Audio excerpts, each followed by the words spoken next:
Hello and welcome to Four Wives and a Mic presents Wives Tales, a weekly podcast which features adapted tales from the lives of real wives. So this week's story is actually quite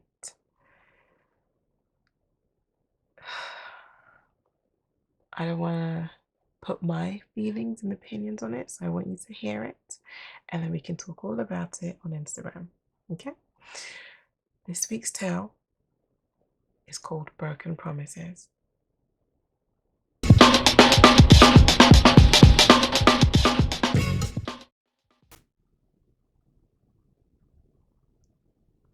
Broken Promises.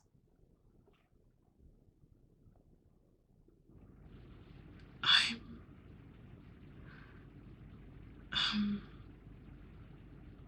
pregnant, she whispered with what looked like tears gathering in the corners of her eyes. He was sat on their king-size bed, anxiously tapping his feet on the floor. He had been waiting for her return. She was nervous, unsure of how he would feel or react once the words came out of her mouth. Were they ready for this? Was she ready for this? He looked at her. Fear etched on his face, a fear she had never seen before. As the words tumbled out of her mouth, she felt each second painfully. OMG, baby, that was fast. How exciting. His face cracked. Pure joy poured out of every pore. He jumped up from where he was sat and grabbed her. She stiffened. Unsure of how to feel in the moment, she could now see and feel his excitement. She looked away, not wanting to give away the uncertainty dancing in her eyes. Babe, what's wrong? He asked.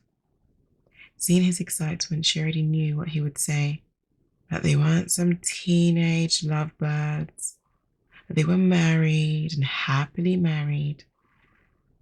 Before he could start, she began. It's just we only just got married a month ago, and I'm not ready for this. I just wanted to enjoy being your wife and just the two of us for a while, and everything will change.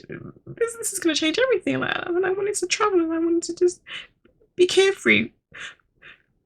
Be carefree, Ruth, she blubbered. This wasn't the plan.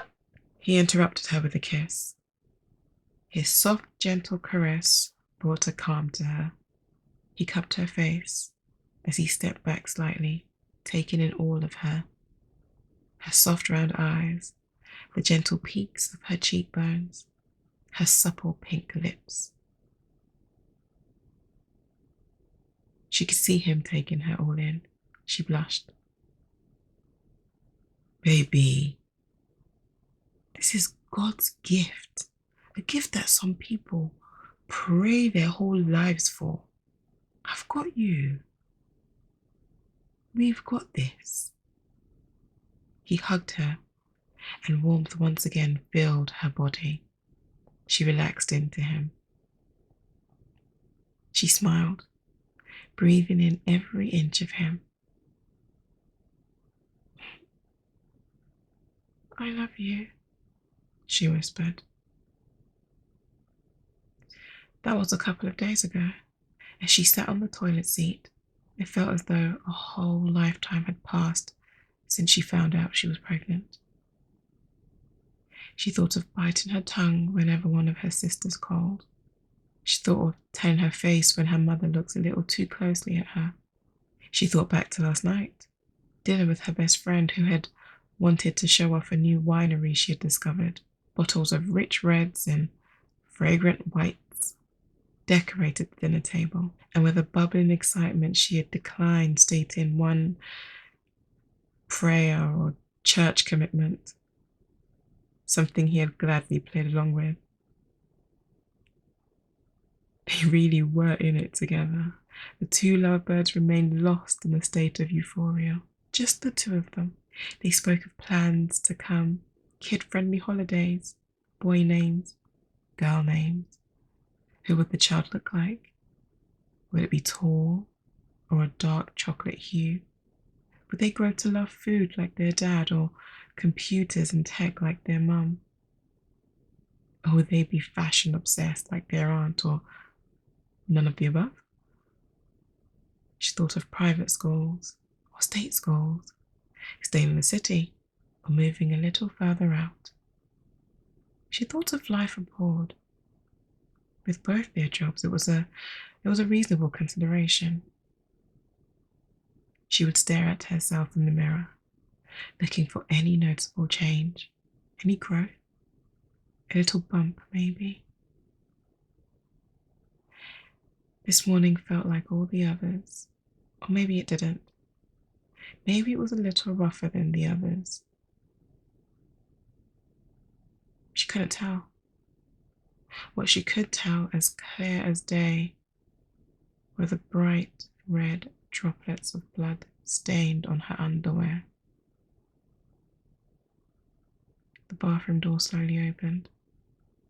So slowly she barely noticed him until he was bent on one knee right in front of her. He grabbed hold of her hand. Their eyes locked in on each other. The silence broken only by his shaky voice.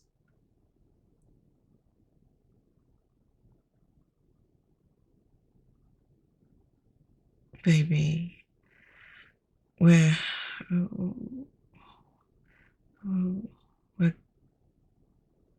going to see Dr. Gupta. Come on, baby.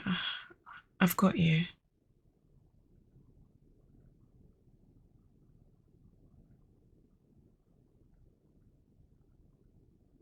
So what do you think?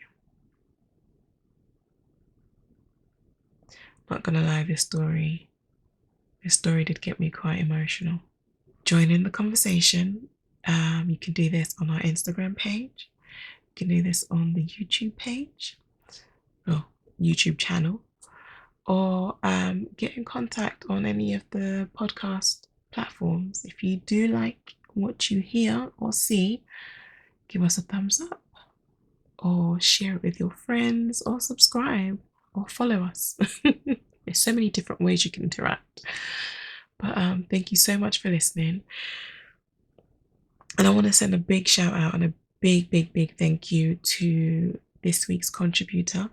This was definitely a story that's very hard to share with other people, and I want to say a big thank you for sharing it and allowing me to adapt it for this platform. It's very brave to share something so personal. I am going to keep the person still anonymous just to respect her privacy. But yeah, again, big thank you for contributing your story and for helping me to co-write this. Thank you so much. And to everybody who's watched, listened, shared, liked, I appreciate you very much. I am whispering because the baby just fell asleep. And this is the first time I've been able to wrap this up without having to breastfeed. So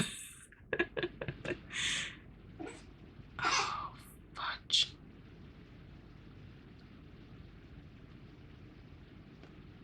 And on that note, thank you again for joining in.